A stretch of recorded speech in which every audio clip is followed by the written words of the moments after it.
You're listening to Winnipeg's Classic 107. My name is Simon Rusnak. The holidays are a time of remembering and honoring traditions and making new ones. And this weekend, the Winnipeg Symphony Orchestra takes to the Centennial Concert Hall to perform in their annual Holiday Pops showcase.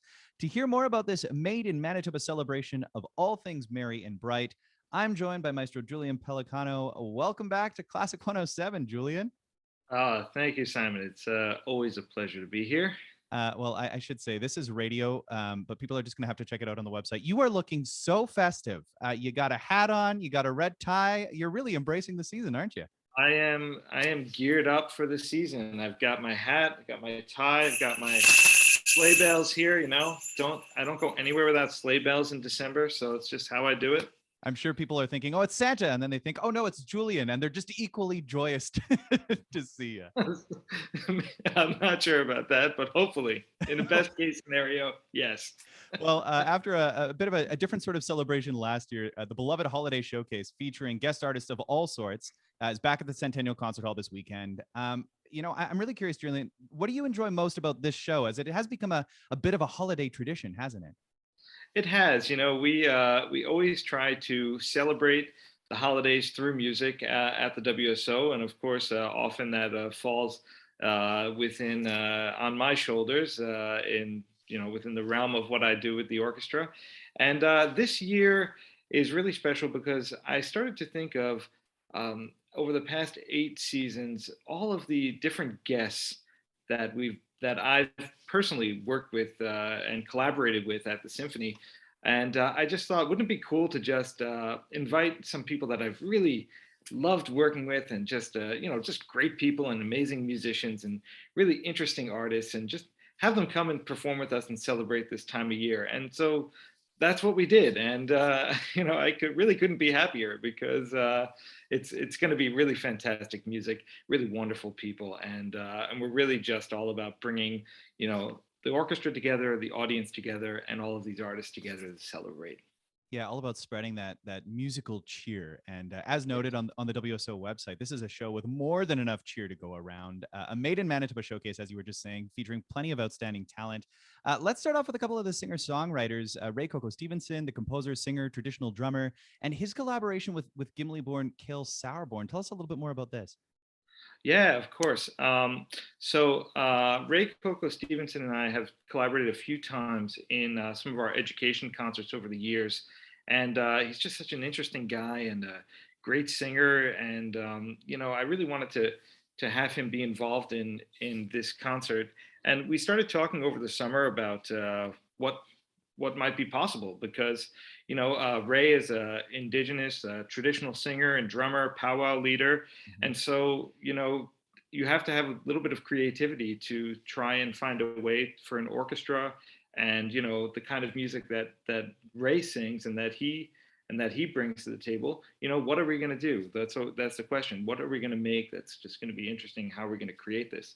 And so we gave it a bit of thought, and then I had a coffee with Ray about a month ago, and he was just so excited about this song that he had just co-written with Cale Sauerborn for the Cranky Festival, and so the song was premiered at the Cranky Festival a couple of weeks ago, and he was just so excited about it, and he was telling me about it, and I thought, I would love to introduce anybody who wasn't at the Cranky Festival to this song. He just kind of showed it to me on his phone. I was like, that song is amazing.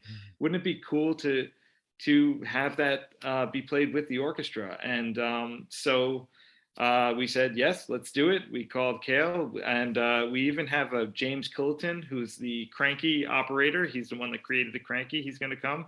And I created a new orchestral arrangement to go along with it. And it's not just a beautiful song, but it's really just it's a song about what's going on in Canada right now, and how we're coming together in reconciliation between Indigenous and non-Indigenous people. And around the holidays, yes, it's a celebration, but it's also a time for us to be thankful for what we have, and for us to look around at our neighbors and just really embrace them. So it really couldn't be more appropriate for this concert, and I'm so happy that it worked out. That song Comes to Light. Sounds like it's going to be beautiful. And there's also going to be music of the Prairie songstress, Rayne Hamilton. Such an ethereal voice she has, captivating storyteller, and a beautiful player, isn't she? Absolutely. Yeah. Rain and I have performed together a few times. I've seen her perform all over the city. And yeah, just it's that voice and the stories. And she's a guitar player and a fiddle player. And we just love working with her. So we have Yeah. a couple of songs that she's going to present as well. So from singer-songwriters to a little bit of dance, the music and dance of the French-Canadian Métis tradition also on display. Saclac returns to perform with the WSO. You got to be pumped about this one. Oh yeah, I mean the first time that I had a chance to work with Saklak was for a concert we did. It's got to be I think in 2015. So it was for Les Centennial, and it was all sorts of Franco-Manitoban artists on stage with the symphony. And Saklak came out and they just like kind of brought down the house. And I Yeah, they thought, really that rock was it. They awesome. really do. They totally do. So I thought we got to have them back, and luckily they agreed. So they'll be featured, and of course Rusalka. I have to say, one of the concerts that I think I will never forget was with Rusalka with the WSO in the pit I was conducting. And it was just such a powerful experience to have a whole evening of Rusalka.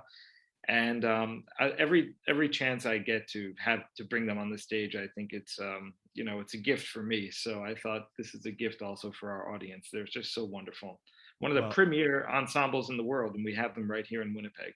Well, I got to say, as a former member of Rusalka, there's nothing quite like performing with a live orchestral accompaniment. I was in that show. And interestingly enough, the group's going to be performing Police and Dance. And as a percussionist, I think you'll like this story. We performed this dance years before that, before your arrival. And Richard Lee, your predecessor, was conducting. And just before we went on stage, he came up to us and said, I just need to confirm, this dance actually begins with a tambourine solo, or am I missing a part altogether? Yes, it does. Well, why Yes. not? Yeah, why not? Tambourine hey, it's a glorious instrument. Yeah, that it most certainly is, and it doesn't get the spotlight often enough. Yeah, Rusalka, known for some acrobatics and some acrobatic feats, but there's also going to be actual acrobats and aerialists too, right? that's correct. We have an artist from Momentum Aerial, who, once again, these are artists who we've worked with in the past, and I just thought I would love to bring them together for this concert to just sort of all be in one program. And they always do a fantastic work Yeah. interpreting music up in the air, and it's going to be really just magical. Julian, I know that you're a consummate professional. I know that you've been doing this for a long time, but one thing that I've always wondered as a conductor, I mean, there's a lot going on in stage in front of you. You've conducted with a movie playing, for instance, above you. You've worked plenty with dancers and aerialists up in the sky. Do you ever just look up and watch for a second, or is that just just a no-go zone while you're leading the orchestra? Oh no, absolutely. I mean, I try to learn the music well enough that I can enjoy having the best seat in the house. To be perfectly honest, you just have to. I mean, sometimes you have to watch out of necessity to put the show together, right? To make sure Hmm. that everything is lined up. But on the other hand, if you're not as a conductor, if you're not just blown away by being there, being in the moment, and having your eyes wide open and just enjoying every minute of it, then I think you're missing something. So I always try to just be in the moment and enjoy the work of my colleagues who are out there as well.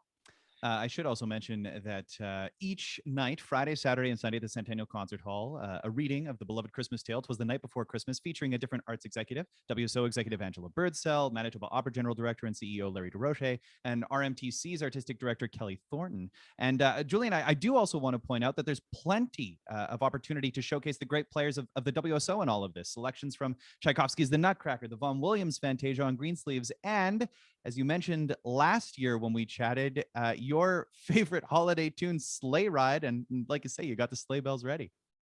Sleigh Ride we have to play Sleigh Ride, not just because it's my favorite, but it's a wonderful piece of music. And yes, you're absolutely right. There's going to be plenty of opportunity for our wonderful WSO musicians to be featured. Actually, I'm premiering a few brand new arrangements this year that we've never done before. And every year I sort of go on the hunt for new music that we can bring here to Winnipeg. And this year is no different. We have a really wonderful arrangement that was originally done for the Boston Pops by Don Sebeski. I'm featuring a new arrangement by Maria Fuller, who is a conductor, Hmm. trumpet player, piano player. I mean, I'm not sure that there's something that Maria can't do. And she's a conductor out in Thunder Bay, but she is graciously allowed me to perform one of her arrangements. I'm very excited about that. Some music by Samuel Coleridge Taylor, his Christmas Overture, which we have not done before, and a few others. I don't want to give them all away, but Yeah, I'm yeah. very excited about all this.